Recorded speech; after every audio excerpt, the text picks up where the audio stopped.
This happened to me during my first year of university in October.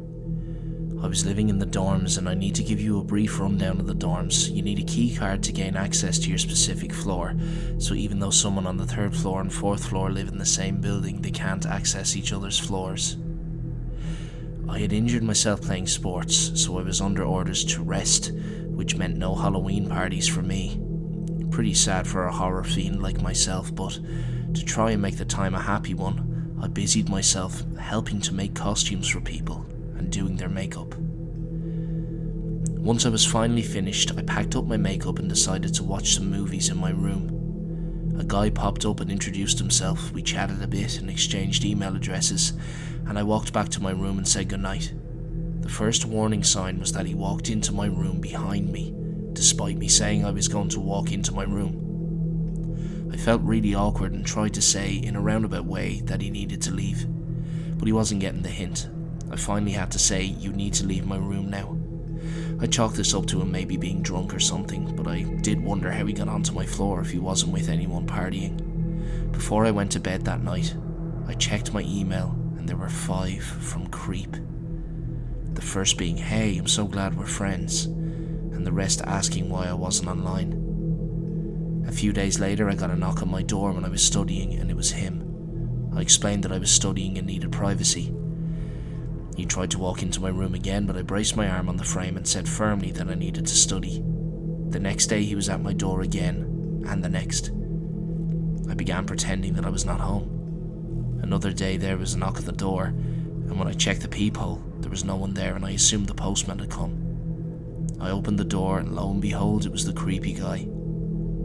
He's begun hiding from the peephole, so I would be more likely to answer the door.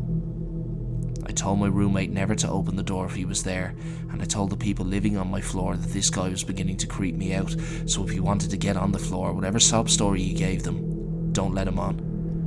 A few days after that, I was on the bus coming home and I got a text from someone who lived on my floor telling me not to come home because Creep was on my floor and was sitting in front of my door, just waiting. I went to a friend's house and spent the night, and when I got home, I was told he waited for 4 hours before leaving. At this point, I was getting freaked out. A few days after that, he began waiting outside the building, and if I left, he would follow me wherever I went. I was too spineless to tell him to go away, and I tried to be more passive about it. I never spoke, and never gave any indication I was paying attention, but he followed me to class, the cafeteria, and always tried to follow me home and get access to the floor. I went to the resident advisor, an older student that sort of watches over the floor, and told her what happened.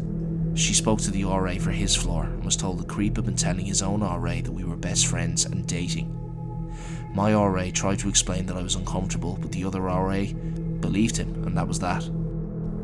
Thankfully, one thing did deter him. He would never approach me if I was with a group of people, so my floor mates banded together.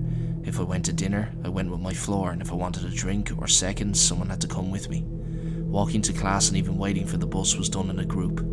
He got onto my floor once someone else was coming home, and he forced his foot in the door to let himself in. I was hidden in another room, and when he left my door to go and sit in the television lounge to wait for me, I went downstairs and ran around to the other side of the building and got into my room before he noticed. Then the phone calls began. I never gave him my number, but he somehow obtained my mobile and room phone, and at first it would be 1 to 2 phone calls a day until I told him I wanted him to leave me alone.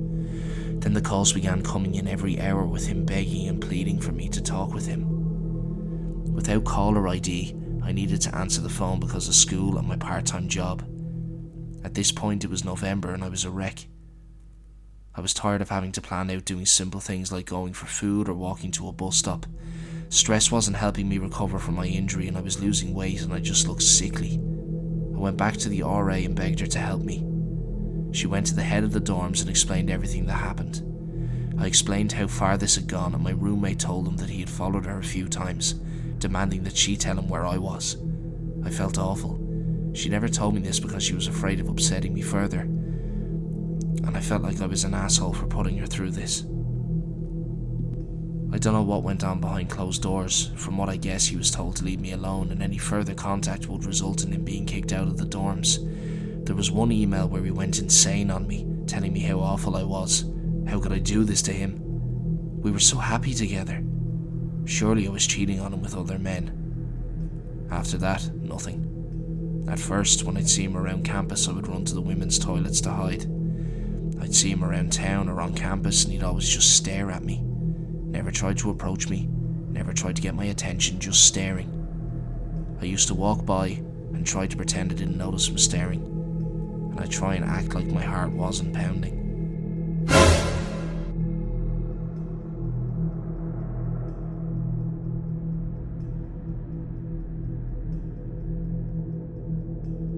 A little backstory. I'm a 20-year-old, short, petite female working at Subway, and I can't help but be nice to anyone even if they creep me out. I feel bad usually. About a year ago we had this guy, 35 to 40 years old, who would come in every day for lunch. He was fascinated by my stretched ears and few piercings I had on my face and always asked questions. He would sit down after I rang him out and watch me from his table for 2 hours non-stop, just staring at me while I helped other customers. This goes on for about 2 weeks. Every day he would ask for my number, saying he has plugs and tunnels he wants to give me, and see me wearing them in my ears, and I always politely declined. One day, I'm alone in the store because my manager had to run to the bank. We were really slow that day, so I was just in the back room messing around on my phone. I heard the door chime, looked up, and yet no one was there. Then I saw the man walk past the front of the store really quickly, like he was in a hurry. The store phone rings. Me.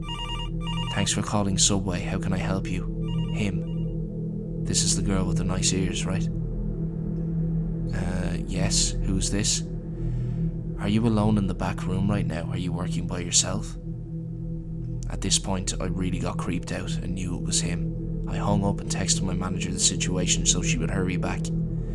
He called again, this time asking me very weird questions like what I would do with him in a room with the door locked if I had a boyfriend, why I was playing hard to get, etc. My manager gets back and I tell her everything. In the middle of the lunch rush, she calls again. This time my manager answers, and to this day she never told me what he said, but the look on her face made my spine shiver. She told him if he called again or showed up here, she would call the police. I thought that was the end of it, but alas, I was wrong. 1 week later, I'm clocking out and getting ready to walk to my car parked in the front, and when I look outside, I see him standing by my car and looking inside of it. I was an idiot and left the back door unlocked. I watched him crawl inside and shut the door. The creep was trying to hide in my back seat and do God knows what to me when I got in. My manager locked the front door of our store and called the police. When they arrived, they had to pretty much drag him out of my car, and he was arrested. On him was a butcher knife, rope, and a rag with chloroform on it. If I hadn't looked up when I did, I would probably be dead right now.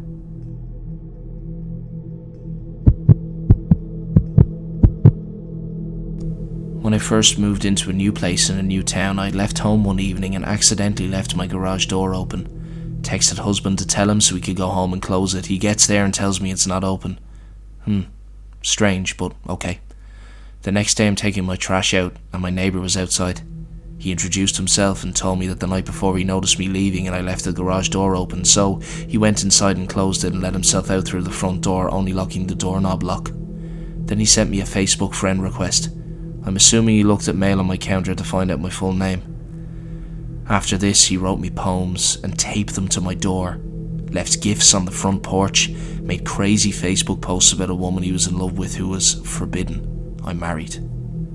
One Saturday night I came home really late and I was finishing my cigarette outside in my garage before going in. He was sitting outside in a chair, blistering drunk. He approached me and started talking about someone named George.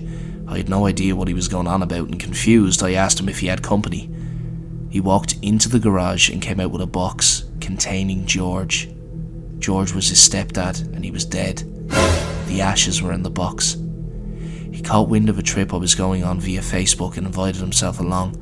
I politely explained that I'm married and all of his wacky behaviour was unacceptable. A few days later I'd gone on a walk with my husband and we left through the garage, leaving the door open. He messaged me on Facebook and told me he left a gift for me in the garage. When I got back, I found a bunch of camping gear inside of a giant Easter egg. After I got back from the trip, he showed up at our door at midnight drunk and banging on the door. Needless to say, we moved.